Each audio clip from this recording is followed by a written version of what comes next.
2వ దినవృత్తాంతాలు 26. అంతటా యూదా జనులందరూ 14 వాడే ఉజ్జియా తీసుకుని అతని తండ్రి అయిన అమజ్యాకు బదులుగా రాజుగా నియమించింది. అతడు ఎలతును కట్టించి రాజగు తన తండ్రి అతని పితరులతో కూడా నిద్రించిన తరువాత అది యూదా వారికి తిరిగి వచ్చినట్లు చేశాను. ఉజ్జియా ఏలన ఆరంభించినప్పుడు 14 వాడై యెరూషలేములో 72 సంవత్సరంలో ఏలెను. అతని తల్లి యెరూషలేములో కాపురస్తురాలు, ఆమె పేరు ఎకోల్యా. అతడు తన తండ్రి అయిన అమజ్యా చర్య అంతటి ప్రకారము యెహోవా దృష్టికి యథార్థంగా ప్రవర్తించెను. దేవుని ప్రత్యక్షత విషయమందు తెలివి కలిగిన జకర్యా దినములలో అతడు దేవుని ఆశ్రయించెను. అతడు యెహోవాను ఆశ్రయించినంత కాలము దేవుడు అతని వర్ధిల్ల చేశాను. అతడు బయలుదేరి ఫిలిస్తీన్లలో యుద్ధం చేసి గాతు ప్రాకారమును యబ్నే ప్రాకారమును అష్టోదు ప్రాకారము పడగొట్టి అష్టోదు ప్రదేశములోను ఫిలిస్తీన్ల ప్రదేశంలోను ప్రాకారపురములను కట్టించెను. ఫిలిస్తీన్లతో గూర్బయలులో నివసించిన అరబీలలోను మెహూనీయులతోనూ అతడు యుద్ధము చేయగా దేవుడు అతనికి సహాయం చేశాను.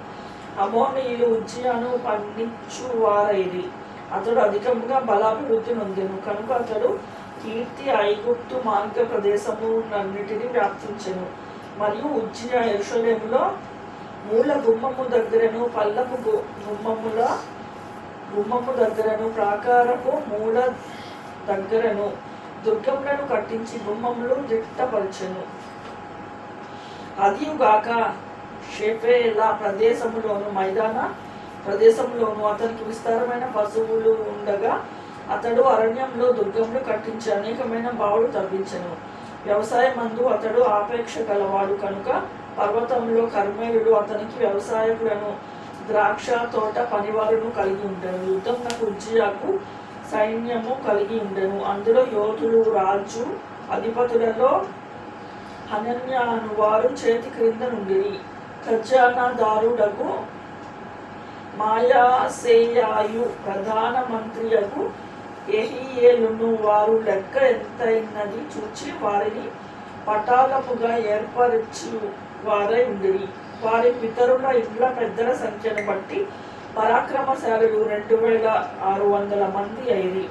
రాజునకు సహాయము చేయుటకై శత్రువులతో యుద్ధము చేయుటయందు పేరు పొందిన పరాక్రమశాలుడైన 3,07,500 మంది గల సైన్యము వారి చేతి కింద ఉండెను.